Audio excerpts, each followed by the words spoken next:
আসসালামু আলাইকুম সুপ্রিয় দর্শকবৃন্দ, আজকে আপনাদেরকে যে গাছটি দেখাচ্ছি এটি হলো ডক্টর জহির স্যারের চীন থেকে আনা সেই জারা ওয়ান হাইব্রিড গাছ। দর্শক, আমি যদি একেবারে গোড়া থেকে দেখাই যে গাছটি আসলে কত ফুট লম্বা, দেখেন এই হচ্ছে গাছের গোড়া। দর্শক, আমি প্রথমেই বলি, আমরা যেহেতু মোবাইল দিয়ে ভিডিও করছি তা সেই জন্য কিন্তু ভালোভাবে দেখানো সম্ভব হয় না। যতটুকুন পারি দেখাচ্ছি। দেখেন, এটা হচ্ছে গোড়া। আস্তে আস্তে আমি উঠাই উপর দিকে যে আসলে এই গাছটা কত ফুট লম্বা, তাহলে কিন্তু আপনারা অনুমান করতে পারবেন। যে দেখেন, এ হচ্ছে আগা এবং আগার উপরে এই হচ্ছে পাতা।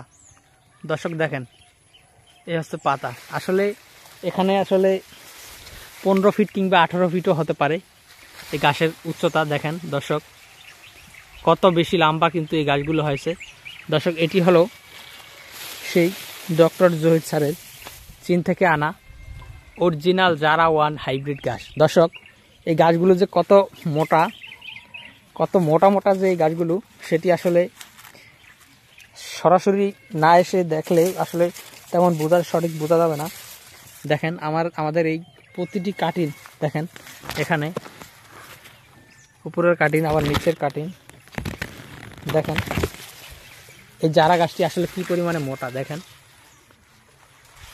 দর্শক বন্ধুরা, এই জারা ওয়ান হাইব্রিড গাছ যেটা অরিজিনাল জারা, অনেকেই কিন্তু পাকসনকেও যারা বলে বিক্রি করে দেবে, সেক্ষেত্রে বোঝানোর মতো তেমন বেশি সিস্টেম নেই। কিন্তু আপনাদেরকে আমি বলি যে জারা গাছটি মূলত মোটা হবে এবং প্রচুর পরিমাণে মিষ্টি হবে। এই জারা গাছটির এই দুটি বৈশিষ্ট্য, আপনারা যদি গাছের গোড়ালিটা কেটে মুখে চিবিয়ে গরুর মতো চাবানো দেন, তাহলে বুঝতে পারবেন যে জারা গাছটি খুবই মিষ্টি আর এই গাছটি কিন্তু মোটা হবে। দেখেন এখানে প্রচুর মোটা হয়েছে, আর আমরা যেহেতু এই জমিতে প্রথমবার লাগিয়েছি সে কারণে কিন্তু আরও বেশি মোটা হয়েছে।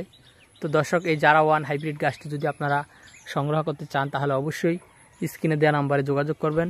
সকলকে অসংখ্য ধন্যবাদ।